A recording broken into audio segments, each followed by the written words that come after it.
ये जो मेट्रो का सेकंड पार्ट है ये 12,000 करोड़ रुपए का है। यानी ऑटोमेटिव चौक से लेकर ड्रैगन टेम्पल से आगे जाकर कनान तक जाकर ये मेट्रो जाएगी और उसके बाद में खापरी तक मेट्रो गई है और खापरी से निकलकर ये मेट्रो आगे बुटीबोरी तक जा रही है और इधर पूर्व नागपुर में हमारा जो इंडस्ट्रियल एरिया है वहां जाएगी। अब मेरे मन में बहुत इच्छा थी कि ये गुमथोड़ा वाला रोड जो है इससे ये मेट्रो घुमाकर ये जो पारडी से जो मेट्रो आ रही है उसको जोड़ से मेट्रो की रिंग बनाने की। आप तालियां मत बजाइए। ये जब मैंने डीपीआर बनाने के लिए कहा तो उन्होंने मुझे कहा कि इसके लिए कम से कम 20,000 करोड़ रुपए का प्रोजेक्ट होगा। अब 20,000 करोड़ रुपए में फिर उन्होंने कहा कि इसमें पैसा कौन देंगे, तो नागपुर महानगर पालिका और एनआईटी देगी 30%। और फिर उससे कंसल्टेंट ने बताया कि कामठी नगर परिषद भी पैसा देगी। मैंने उसको कहा, अरे नगर परिषद को में मरना हो तो पॉइजन खरीदने के लिए पैसा नहीं है, ये तुमको कहां से पैसे देंगे। फिर मैंने कहा छोड़ दो, ये नेक्स्ट स्टेज में करेंगे, पहले कनान तक पूरा करेंगे। और ये मंजूर हो गई।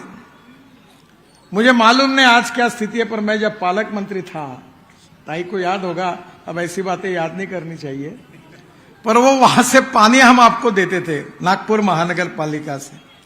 पर कामठी नगर परिषद में इतने ट्रेन लोग थे कि उनको पैसे भरने की आदत ही नहीं थी। पानी लेते थे और पानी लेकर पैसे नहीं देते थे।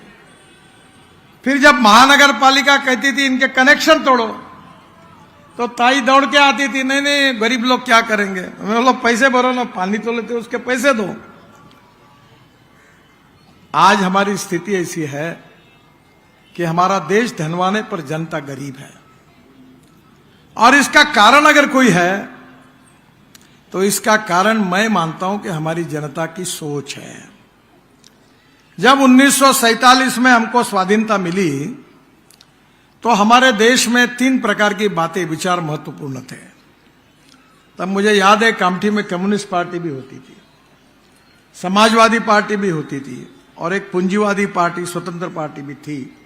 जब मैं विद्यार्थी था आता था, अभी मैंने मंगतानी जी को बता रहा था, इनके पिताजी अग्रवाल साहब, अब सबके घर पे मैं स्कूटर पे आता था, पे तो लूना पे आता था, और इसलिए बहुत लोगों के घर पे जाने का मौका मुझे मिलता था। पर मैं आपको एक ही बात बताना चाहूंगा कि इतने सब शहर में ये अलग अलग विचारों की पार्टियां थी, सब कहते थे लोगों का भला होने वाला है।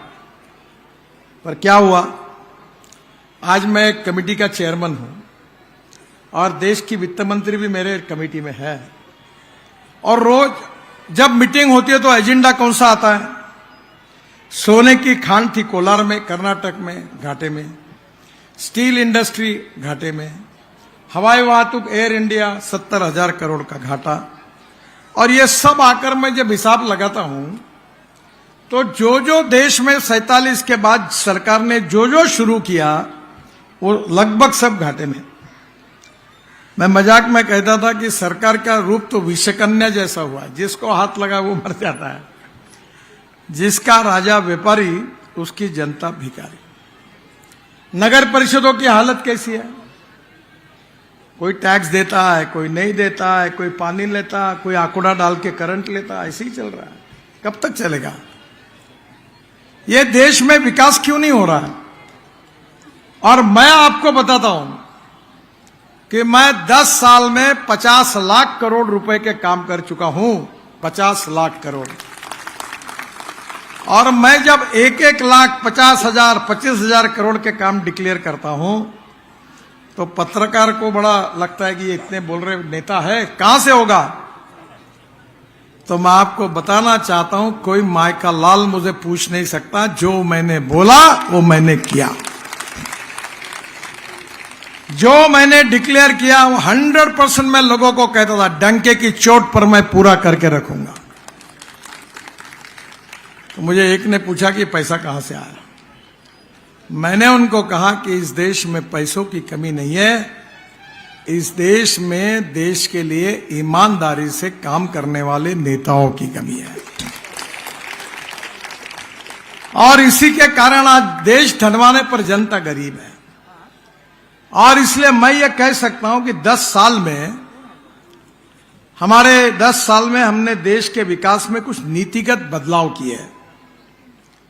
और जिसका परिणाम ये हुआ कि नागपुर से मुंबई एक समय, मुझे याद है कि हम लोग एमएलए थे, जब जाते थे तो 12,000 का 10,000 का टिकट होता था।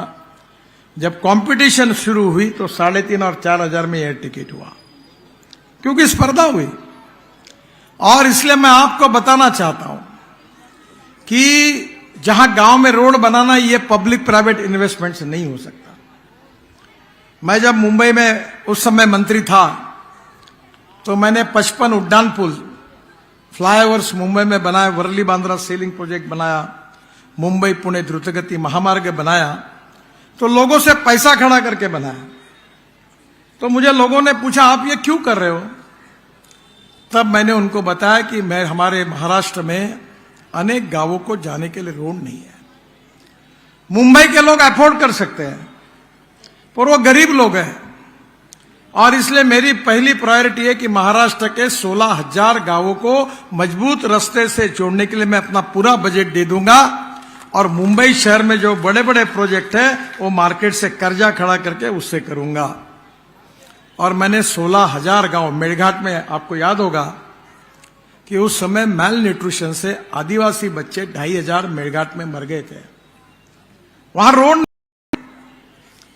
वहां डॉक्टर नहीं पहुंच सकते थे। दुर्भाग्य ऐसा था कि इस 75 साल में से 60 साल तक कांग्रेस पार्टी को राज्य करने का मौका मिला। क्या हुआ? स्कूल की बिल्डिंग थी तो विद्यार्थी नहीं थे, बिल्डिंग और विद्यार्थी थे तो टीचर नहीं थे, तीनों थे तो पढ़ाई नहीं थी।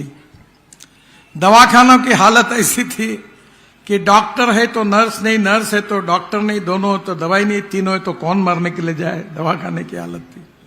एक मेरे साथ बड़ा इंटरेस्टिंग बात हुई। मैं जब कॉलेज में पहले साल में था तो मुझे एक ने कहा डेयरी डालो। तो मैं लॉ कॉलेज में पढ़ रहा था, तो मैंने अपने गांव में बैंक ऑफ महाराष्ट्र से कर्जा लेके मैंने डेयरी डाली। 6 गाय और 2 भैंसे खरीदी की। पहले एत में बराबर दूध मिलता था, पर दोनों तो खाली हो गई। अब मेरे गांव में जब गाय गर्म होती थी तो डॉक्टर गायब हो जाता था, डॉक्टर रहता था तो गाय गर्म नहीं होती थी। तो एक बार हमने कहा कि सांड को लेके आओ, तो वो आया तो वो भी ठंडा पड़ गया। आखिर डेयरी का बैंड बाजा बज गया और मैंने जानवर बेच दिया। और ये पूरे गांव के लोग कहां हैं? ये जो नागपुर में दिख रहे, मुंबई में दिख रहे, कलकत्ता में दिख रहे, बेंगलोर में दिख रहे, चेन्नई में दिख रहे, कहां से आए? ये पूरे लोग अगर कहीं से आए तो गांव से आए। महात्मा गांधी जी कहते थे कि 90% आबादी गांव में रहती है, पर 30% आबादी हमारी शहरों में आ गई। वो खुशी से नहीं आई, वो मजबूरी से आई, क्योंकि गांव में स्कूल नहीं, दवाखाना नहीं, और गांव में रोजगार नहीं, किसानों के फसल को सही दाम नहीं, जिसके कारण बड़े प्रमाण पर लोग शहर की तरफ आए और झुकी झोपड़ी में रहने लगे। मेरा बताने का मकसद यही है कि 47 के बाद पंडित जवाहरलाल नेहरू जी ने रशिया का इकोनॉमिक मॉडल स्वीकार किया था, कम्युनिस्ट सोशलिस्ट मॉडल था, वो फेल हो गया। मुझे चाइना के प्रेसिडेंट ने चाइना में बुलाया था, मैं पार्टी का अध्यक्ष था, और जब मैं वहां गया था तो वहां के लोगों ने मुझे बताया कि यहां शंघाई में बड़े बड़े बिल्डिंगें बन रही थी, पूरी इंडस्ट्री आ रही थी। बोला पैसा कहां से आया? तो जैसे अपने यहां एनआरआई होते हैं, नॉन रेसिडेंशियल इंडियन, वैसे वहां नॉन रेसिडेंशियल चाइनीज जो थे उन्होंने बड़े प्रमाण पर पैसा दिया और उस पैसे से बड़े प्रमाण पर वहां इन्वेस्टमेंट आई और चाइना बढ़ता गया। फिर मैं जब प्रेसिडेंट को मिला तो मैंने कहा आप तो कहते हो दुनिया के मजदूर एक हो, हर मालक शोषण कर रहा है, आपने सब विचार बदल दिया, लाल झंडे के अलावा कुछ नहीं है। तो उन्होंने कहा हमें हमारे देश का विकास करना है, जो बातें बदलना हो हम बदल देंगे, पर हमारे देश को वर्ल्ड की सुपर इकोनॉमिक पावर हमको बनानी है और उसके लिए जो जो आवश्यक है वो हम करेंगे। बहनों और भाइयों, आज हमारे देश में रिसोर्सेज की कमी नहीं है, पर हमारे इंपोर्ट को कम करना, एक्सपोर्ट को बढ़ाना। हमारे यहां पावरलूम था, क्या हुआ है? क्या अभी एक तो भी पावरलूम है? नहीं है।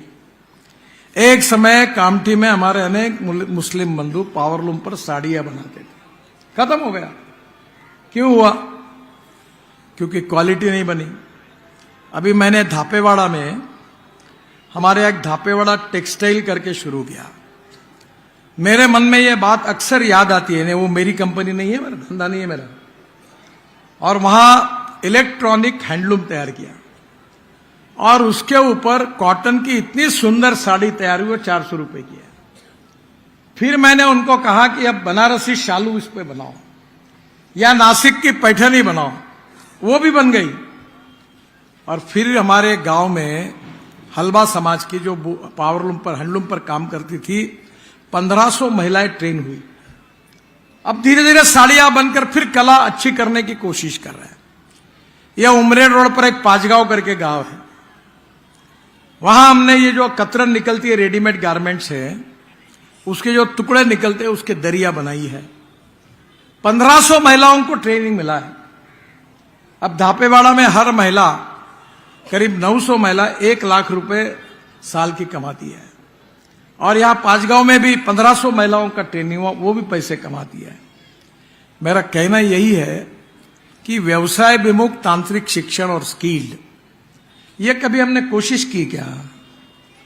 इंजीनियरिंग कॉलेज अभी ताई कोशिश कर रही है कि स्किल्ड का बहुत बड़ा इंस्टीट्यूट वहां खोल रही है, ताकि हमारे गरीबों का जीवन अच्छा कैसे बने। और मैं तो राजनीति करता हूं, 2% करता हूं, और लोगों के कहने पे नहीं करता।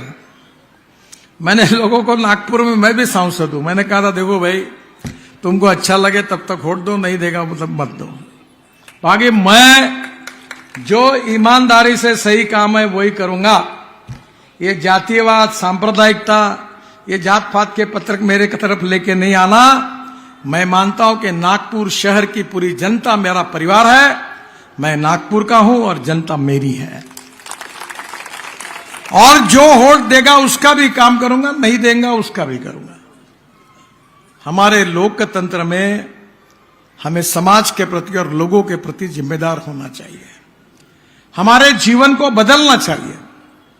रोजमर्रा जीवन में रोटी, कपड़ा और मकान मिलना चाहिए। मुझे याद है कि हम सब लोग जिनके विचारों पर काम करते हैं, वो पंडित दीनदयाल उपाध्याय जी ने बताया कि हमारे समाज के जो शोषित है, पीड़ित है, दलित है, जो सामाजिक, आर्थिक, शैक्षणिक दृष्टि से पिछड़े हुए हैं, जिनके पास रहने के लिए मकान नहीं है, खाने के लिए रोटी नहीं है, शरीर पर कपड़ा नहीं है, उन दरिद्र नारायण को हम भगवान माने और उसकी निरंतर सेवा करते रहे। और जिस दिन उस व्यक्ति को रोटी, कपड़ा और मकान मिलेगा, उस दिन हमारा कार्य पूरा होगा, ऐसा हम समझेंगे। ये दीनदयाल उपाध्याय जी का सामाजिक आर्थिक चिंतन अंत्योदय के रूप में हमारा उद्दिष्ट है।